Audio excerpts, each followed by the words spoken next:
Welcome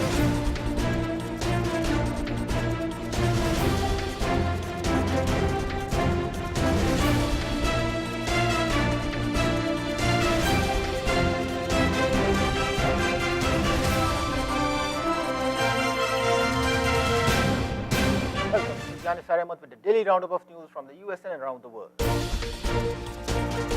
First are the headlines. Multiple fatalities reported in Amtrak train derailment in Washington state. Japan's answer to Amazon plans to build its own cell phone network. MTA wants to offer riders more free transfers when service gets interrupted. At least 10 people were killed and 40 others injured in a stampede during the Kulkhani of former Chittagong Mayor ABM Moinuddin Chaudhary. First female Bishop of London appointed by the Church of England. India's Prime Minister Narendra Modi declares victory in closely fought Gujarat-Himachal Pradesh elections. Karachi Metropolitan Corporation is set to remove encroachments from over 20,000 plots on Tuesday. Now the details. Multiple casualties reported in Amtrak train derailment in Washington state. An Amtrak train derailed on overpass in Washington state on Monday with 13 train cars careening onto vehicles on a highway below. The crash resulted in multiple fatalities and injuries, and authorities are still combing through the wreckage to find victims. At this time, all southbound lanes of traffic remain closed on Interstate 5. Today's tragic incident in Pierce County is a serious and ongoing emergency, Washington Governor Jay Inslee wrote in a statement. Rudy and I are holding in our hearts everyone on board and are praying for the many injured. They are our top priority, and I know first responders are doing everything to ensure everyone has the care they need. The Washington State Department of Transportation tweeted a photo of the derailment, urging motorists to avoid the area. Amtrak President and CEO Richard Anderson said they will do everything in their power to support passengers, crew, and members and their families in today's train derailment. On behalf of everyone at Amtrak, we are deeply saddened by all that has happened today. We will do everything in our power to support our passengers and crew and their families. 13 train cars jumped the track during the crash. Trooper Brooke Bova, spokesperson for Washington State Patrol, said 13 cars jumped the track when the Amtrak train derailed this morning in Pierce County. Pierce County's hazardous incident response team is headed to the scene to clean up fuel and batteries. When the train derailed, some of the train cars jumped the track and at least one crashed onto the busy highway below. According to Ed Troiler, spokesman for Pierce County Sheriff's Department, at least 5 vehicles were hit by the train. However, there were no motorist deaths. And a lot of citizens that saw this happen got out of the car and helped. A lot of the citizens got out and did what they could to help people that they were coming out of the train, Troyer said. Japan's answer to Amazon plans to build its own cell phone network. Japan's largest e-commerce company wants to shake up the country's wireless market.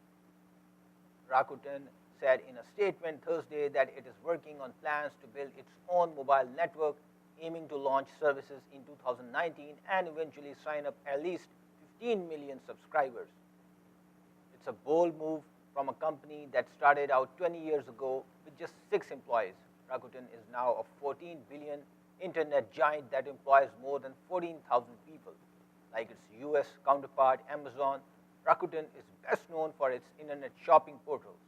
Run by its billionaire founder, Hiroshi Mikitani, it also has a hand in a variety of other services, including video streaming, messages, apps, and payment services. The announcement of its wireless ambitions comes at a time when many carriers around the world are trying to build up their own digital content businesses in search of more revenue.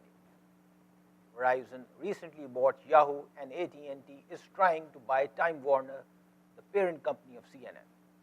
Meanwhile, one of Japan's top wireless providers, SoftBank, is aggressively investing in internet and technology companies around the world. Rakuten wants to go in the opposite direction. It said moving into the wireless industry will give it a new engine for further growth and make it one of the few companies in the country and the world that can provide a comprehensive package of services. But Rakuten will face some stiff challenges. Taking on SoftBank and the two other wireless carriers that dominate the Japanese market, this will be a challenge. Those three companies are at several times the size of Rakuten, which will have to spend heavily to build out a network across Japan. Rakuten on Thursday estimated it would have to borrow as much as 600 billion yen in the coming years to pay for its plans. MTA wants to offer riders more free transfers when services gets interrupted. The Metropolitan Transportation Authority will recommend a board meeting next month that commuters get more free transfers in the event of service disruptions, both planned and unplanned. Transit officials tell News 4 New York that the MTA wants riders to be able to switch from one subway line to another or from one bus to another without having to pay again by getting paper tickets handed out by staff when they exit a route with service problems. For planned service changes, the MTA hopes to encode Metro cards with data to allow additional free transfers. The plan will be presented to the MTA board next month. MTA Chairman Joe Loda called it a reasonable accommodation. First female Bishop of London has been appointed. The Right Reverend Sarah Mullally has been named as the first female Bishop of London, becoming the most senior woman bishop appointed by the Church of England. She takes over the role from Dr. Richard Chartres, who retired in February.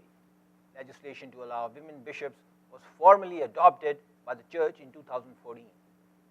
The Church consecrated its first female bishop in 2015 when the Reverend Libby Lane was made Bishop of Stockport. The latest appointment means the former NSH chief nurse, who is currently the Bishop of Crediton in Devon, will hold the third most senior position in the Church of England. She became a priest in 2006 and has spent over 35 years in the NSH, including being the chief nursing officer for England from 1999 to 2004. Bishop Sarah, 55, who was made a name in 2005 for services to nursing, will be the third woman to run a diocese and will take a seat in the House of Lords.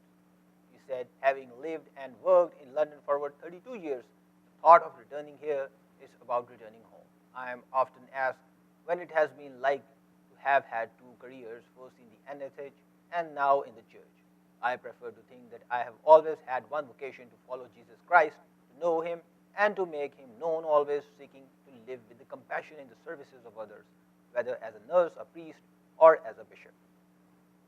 To be given the opportunity to do that now in this vibrant world city is a wonderful privilege. Archbishop of Canterbury, Justin Welby, described the appointment as a wonderful news in a tweet. She will be installed as the 133rd Bishop of London at St. Paul's Cathedral in New York. At least 10 people were killed and 40 others injured in a stampede during the Kulkhani of former Chittagong Mayor ABM Moinuddin Chaudhary. The incident happened around 1:45 p.m. as several hundred people scrambled for food at the entrance to Rima Convention Center in the port city's Usker Digital area, says witnesses and police. The entrance was narrow, it had an incline, and the crowd was huge, they said. Family members of Moinuddin, who died on Friday after suffering from kidney and heart complications for some time, said they arranged a dua mahfil and feast for the late Chittagong City President at 14 community centers yesterday. Arnab Das, a volunteer as well as a member of Chittagong City Unit League, said they were struggling to control a huge number of people trying to get in. At first, 4 or 5 people fell down at the entrance to the gate, others followed soon, he said. There were cries, shouts, we couldn't do anything. Akram Hussain, a supervisor at the convention center, said the organizers had told them to arrange food for 7,000 people. Following the huge gathering, they were told to cook for another 2,000 around 1 p.m., he said. The law enforcers did not beat and charge the crowd as it was a morning program, he said, adding that they did their best to control the situation. Sensing the huge presence of people, we had called for additional law enforcers, but the accident happened before they could arrive. Prime Minister Modi declares victory in closely fought Gujarat-Himachal Pradesh election. Indian Prime Minister Narendra Modi on Monday declared victory for his party in the two state elections, including a closely fought race in his stronghold of Gujarat, where the charismatic leader fronted the campaign. Modi thanked voters in Gujarat, his home state of around 60 million in India's west and in the northern Himalayas region of Himachal Pradesh, for backing the ruling Hindu National Party in the polls. I bow to the people of Gujarat and Himachal Pradesh for their affection and trust in BJP. Modi posted on his Twitter account using the initials of his Bharatiya Janata Party. I assume them we will leave no stone unturned in furthering the development journey of these states and serve the people tirelessly. His rival Rahul Gandhi, who just 2 days ago replaced his mother Sonia at the helm of the main opposition Congress party, conceded defeat in Gujarat and congratulated the BJP on its win. The ruling party was also poised to wrest control of Himachal Pradesh from Congress, extending the BJP control of 19 to India's 29 states and further bolstering Modi's before a general election in 2019. Congress, which has ruled India for much of its history but was thumped by Modi's BJP in the 2014 national polls, now holds just 4 seats in the world's largest democracy of 1.25 billion people. Party chief Amit Shah credited Modi development agenda for prevailing over family politics, a thinly veiled reference to Rahul and the Nehru-Gandhi dynasty that has led Congress for generations. As counting continued, the Election Commission said the BJP was on track to win 99 seats in the 182-seat Gujarat Parliament as of early evening. That result would return the BJP to power for a 6th consecutive term in the state, but would slash the number of seats from 115 in the last election. Some experts had forecast a backlash against Modi over unpopular economic reforms that hit businesses hard, including a controversial ban on higher value banknotes and the introduction of a national goods and services tax.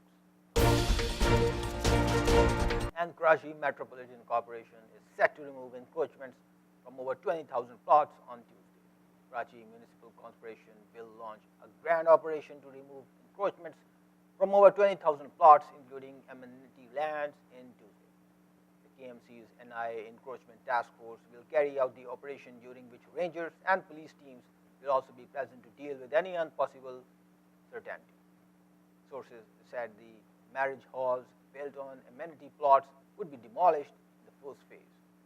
In this connection, a notice has been dispatched to Deputy Commissioner, West Rangers, Police, and other departments concerned. Meanwhile, the Karachi Development Authority Anti-Encroachment Department, acting on the Supreme Court orders, raised over 10,000 structures, including marriage halls constructed on amenity plots in Gulshan-e-Iqbal. Gulshan-e-Johar and Abbi areas were also cleared of encroachments. Last month, the Supreme Court had directed the Karachi Development Authority to remove encroachments from around 35,000 amenity plots in the city within 2 months. Thank you very much for watching. Watch us at www.millenniumtv.org and do drop us a line at info@millenniumtv.net. This is Janis Ahmed signing off from Millennium TV USA. We are bridging communities worldwide.